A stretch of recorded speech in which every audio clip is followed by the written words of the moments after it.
Hello students, let's read the question. If p equals to square root of gamma p by rho, then dimensions of gamma are. ये gamma होता है, इसको हम gamma बोलते हैं. p हमारे यहाँ पे क्या प्रेशर इस फॉर्मूले में, v ये क्या वेलोसिटी एंड रो क्या हमारी डेंसिटी. ठीक है, तो हमें v के किसके हमें डायमेंशन बताने हैं यहाँ पे, सॉरी गामा के डायमेंशन हमें फाइंड आउट करना है. ठीक है, अब हमें फॉर्मूला क्या दे रखा है, v equals to gamma p by रो.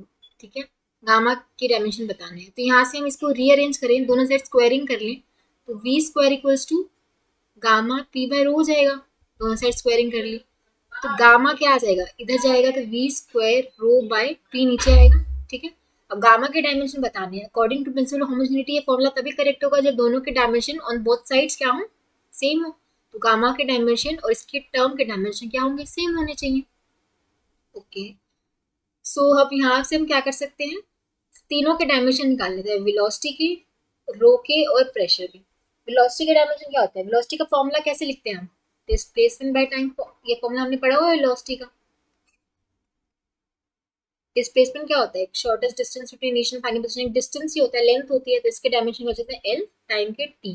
तो ये आ जाता है एल टी माइनस. ये बहुत बेसिक है वेलोसिटी का, ये तो आप याद रखो तो ही बेटर है. वेलोसिटी हो गया, एक्सेलरेशन, फोर्स, ये बहुत बेसिक डायमेंशन है जो आपको याद होनी चाहिए एक दो तो. ठीक है, वरना अदरवाइज आप निकाल भी सकते हो इजीली फॉर्मूला से.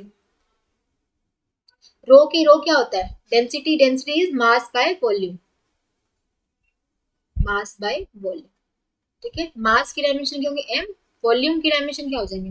वॉल्यूम बेसिकली किसी की वॉल्यूम डिफाइन करते हैं, क्या होता है formula, length breadth into height. तो लेंथ ब्रेथ हाइट तो दोनों ही क्या हो गए, तीन. मतलब हम जो फंडामेंटल क्वांटिटीज है, लेंथ हो गई तीनों, तो एल क्यूब हो गया, वो length into breadth into height ले लो मान लो.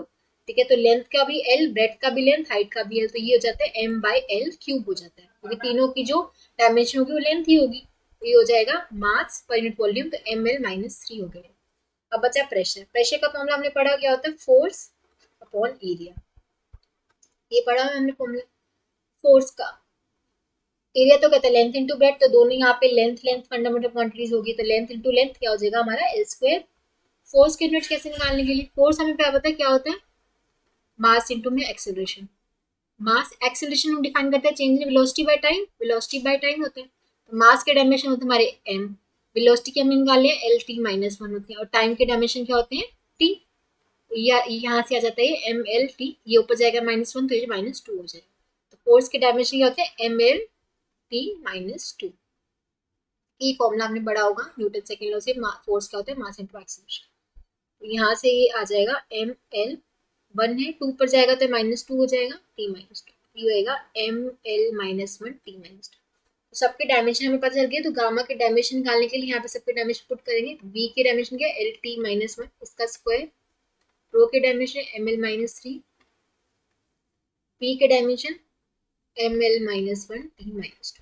ठीक है, तो ये स्क्वायरिंग हो जाएगी, तो L square T -2 M L -3 M L -1 T -2.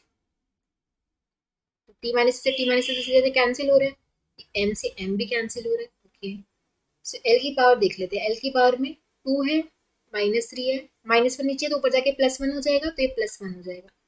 L की पावर कितनी हो जाएगी, 2 - 3 इज -1, तो -1 + 1 विल बी 0. तो ये क्या है, एम की पावर 0, मतलब एल की पावर भी 0 ही आ रही है. तो एल की पावर 0 और एम की पावर तो ऑलरेडी 0 थी, और टी की पावर भी 0 आती. मतलब ये एक डायमेंशनलेस नंबर, डायमेंशनलेस है ये, इसकी कोई डायमेंशन नहीं आ रही. ठीक है, तो इसकी कोई डायमेंशन नहीं आ रही, तो हम बोल सकते हैं यहाँ पे क्या है, डायमेंशनलेस है. तो ये ऑप्शन गामा हमारे यहाँ पे क्या है, डायमेंशनलेस क्वांटिटी है, ये डायमेंशनलेस नंबर आ रहा है, गामा की कोई डायमेंशन नहीं है. So option A is the correct choice. I hope आप सबको समझ आया होगा. Thank you so much.